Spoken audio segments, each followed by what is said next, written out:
చూస్ country delight, live better. ఇప్పుడే country delight యాప్ని download చేసుకోండి. నమస్తే, welcome to Suman TV. Ahmedabad విమాన ప్రమాదం ఎంతటి ఘోర విషాదాన్ని మిగిల్చిందో అందరికీ తెలిసిందే.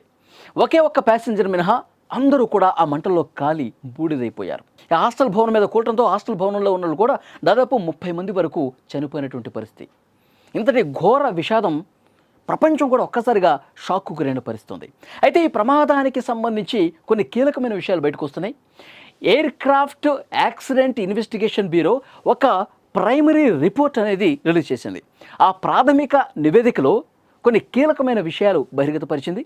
కాక్పిట్ వాయిస్ రికార్డర్, ఏదైతే ప్రమాదం జరిగినప్పుడు వెంటనే రెస్క్యూ సిబ్బంది ఆ కాక్పిట్ వాయిస్ రికార్డర్ని కనుగొన్నారు. దాన్ని ల్యాబ్కు పంపించారు, దాన్ని విశ్లేషించారు. ఎందుకంటే ప్రమాదం జరిగిన సమయంలో అక్కడ పైలట్లు ఏం మాట్లాడుకున్నారు, మరికొద్దిసేపట్లో విమానం కుప్పకూలిపోతుంది అనుకున్న సమయంలో పైలట్లు ఏం మాట్లాడుకున్నారు, ఎలాంటి సంభాషణ వాళ్ళ మధ్య జరిగింది అన్నది ఇప్పుడు బయటకు వచ్చింది. ఈ రిపోర్ట్లో ఏముంది అంటే, ఒక పైలట్ విమానానికి సంబంధించిన ఇంధనం ఉంటుంది కదండి, ఆ ఇంధనం స్విచ్లు ఆఫ్ అయినాయి. ఇంధనం స్విచ్లు ఎందుకు ఆఫ్ చేశావు అని ఒక పైలట్ అడుగుతాడు. నేను ఎక్కడ ఆఫ్ చేశాను, అవే ఆగిపోయినాయి, ఆన్ కావట్లేదు, వాటందరూ ఆగిపోయినాయి, మళ్ళీ ఆన్ కావట్లేదు అని ఇంకొక పైలట్ అన్నాడు. ప్రమాదాన్ని గ్రహించిన పైలట్ వెంటనే ఎయిర్ ట్రాఫిక్ కంట్రోల్కి సమాచారం పంపించాడు. అప్పుడే ఆ వాయిస్ మనం విన్నాం ఇంతకుముందు. Oh my god, mayday mayday mayday అని చెప్పి అరిచాడు. మేడే మేడే అని చెప్పి కాల్ రావటాన్ని ఎయిర్ ట్రాఫిక్ కంట్రోలర్ గమనించాడు. వెంటనే అలర్ట్ చేయడు. ఏమైంది ఏమైంది అని చెప్పి అడిగాడు. మేడే మేడే అంటే ప్రమాదం పొంచి ఉంది, చాలా పెద్ద ప్రమాదంలో ఉన్నాం, హెల్ప్ చేయండి హెల్ప్ చేయండి అని. Oh my god, mayday mayday mayday అని చెప్పి వెంటనే అరిచాడు. ఎయిర్ ట్రాఫిక్ కంట్రోల్కి ఆ సమాచారం వెళ్ళింది. వెంటనే అతను రియాక్ట్ అయ్యేలోపే ఈ పెను ప్రమాదం జరిగింది. వెంటనే ఒక్కసారిగా హాస్టల్ భవనం మీద కుప్పకూలిపోయింది. ఇక పూర్తిగా పైలట్లు కానీ ఎయిర్ ట్రాఫిక్ కంట్రోల్ కానీ చేయలేని పరిస్థితి. ఎందుకంటే కొన్ని సెకండ్ల వ్యవధిలోనే ఇది మొత్తం జరిగిపోయిన పరిస్థితి ఉంది. ఆ పైలట్లు ప్రమాదం జరగకుండా శాయశక్తిలో కృషి చేశారు. ఎందుకంటే ఆ విమానం ఎప్పుడైతే కూలిపోయే కొద్ది సెకండ్ల ముందు కూడా ఆ విమానం ముందు భాగం ఇట్లా పైకి లేచే ఉంది. అంటే డెఫినెట్గా విమాన ప్రమాదం జరగకుండా ఉండేందుకు వాళ్ళు శక్తి వంచన లేకుండా కృషి చేశారు. పైకి లేపే ప్రయత్నం చేశారు, ఇంధన స్విచ్లు ఆన్ చేసే ప్రయత్నం చేస్తూనే ఉన్నారు. విమానాన్ని పైకి లేపడానికే వాళ్ళు కృషి చేశారు, కానీ వాళ్ళ వల్ల అవ్వలేదు. ఎందుకంటే విమాన ఫ్యూయల్ కంట్రోల్ స్విచ్లు అనేవి పూర్తిగా ఆఫ్ అయిపోయినాయి.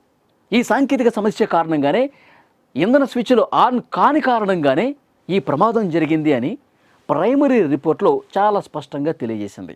ఇంకా కొన్ని ముఖ్యమైన విషయాలు ఏవైతే ఆ ఇంజన్లు ఉన్నాయో ఆ ఇంజన్లు కూడా పూర్తిగా భద్రపరిచారు. దాని మీద ఇంకా ఇన్వెస్టిగేషన్ జరుగుతూ ఉంది. పూర్తి స్థాయిలో ఆ ఇంజన్ల మీద విశ్లేషణ జరుగుతుంది.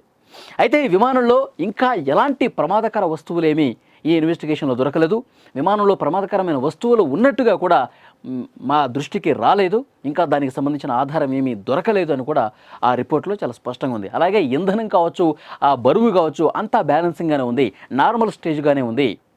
అయితే ఆ ఫ్యూయల్ కంట్రోల్ స్విచ్లు ఆఫ్ అయిపోవటం కారణంగా, మళ్ళీ ఆన్ కాకపోవటం కారణంగా ఇంత పెద్ద ఘోర ప్రమాదం విషాదం జరిగిందని ఆ రిపోర్ట్లో చాలా స్పష్టంగా తెలియజేసినటువంటి పరిస్థితి ఉంది.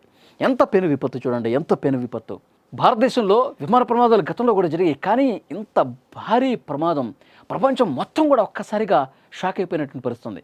ఆ విమానం ఒక్కసారిగా గాల్లో లేచిన తర్వాత వాళ్ళకి పెద్దగా టైం కూడా లేదు. ఎందుకంటే గాల్లో ఉన్నప్పుడు గాల్లో ప్రయాణం చేస్తున్నప్పుడు ఒకవేళ ఈ ఇంధన స్విచ్లు ఆఫ్ అయి ఉంటే గనక వెంటనే ఎయిర్ ట్రాఫిక్ కంట్రోల్ కొంత సమయం ఉండేది. ఆ గాల్లో నుంచి ఒక్కసారిగా అది మూమెంట్లో ఉన్నప్పుడు కొంచెం కిందకి దిగటం కానీ కొంత సమయం దొరికేది. అప్పుడు ఎయిర్ ట్రాఫిక్ కంట్రోల్ వెంటనే రియాక్ట్ అయ్యేవాడు. పైలట్లు కూడా వాళ్ళు ఏదన్నా చేయటానికి కొంత సమయం ఉండేది, కొంతలో కొంత ఒక అవకాశం ఉండేది తప్పించుకోవడానికి. ఎంతో పర్సెంట్, ఒక 5%, 10% వాళ్ళకు కొంత సమయం ఉండేది తప్పించుకోవడానికి ఈ ప్రమాదం నుంచి. కానీ సమయమే లేదు. టేక్ ఆఫ్ అయిన కొద్ది సెకండ్లలోనే ఆ ఇంధన ఫ్యూయల్ స్విచ్లు అనేవి ఆఫ్ అయిపోయినాయి, ఆన్ కావట్లేదు. ఈ సంభాషణే పైలట్ల మధ్య జరిగింది. మొత్తం వితిన్ సెకండ్స్ ఒక్కసారిగా కూలిపోయింది హాస్టల్ భవనం మీద ఈ ప్రమాదం జరిగింది. వెంటనే అందులో 1,20,000 ఇంధనం ఉంది. 1,20,000 లీటర్ల ఇంధనం ఒక్కసారిగా బ్లాస్ట్ అయ్యేసరికి ఆ మంటల్లో అందులో ఉన్న ప్రయాణికులందరూ కూడా కాలి కాలి కాలి బుడిదైపోయినటువంటి పరిస్థితి. ఇంకా పూర్తి స్థాయి రిపోర్ట్ రావాలి. ఫస్ట్ ప్రైమరీ రిపోర్ట్ అయితే ఆ పైలట్లో మాట్లాడుకుందైతే ఫ్యూయల్ కంట్రోల్ స్విచ్లు ఆఫ్ అయిపోయినాయి, దీని గురించే సంభాషణ జరిగిందని చాలా స్పష్టంగా అర్థమవుతోంది.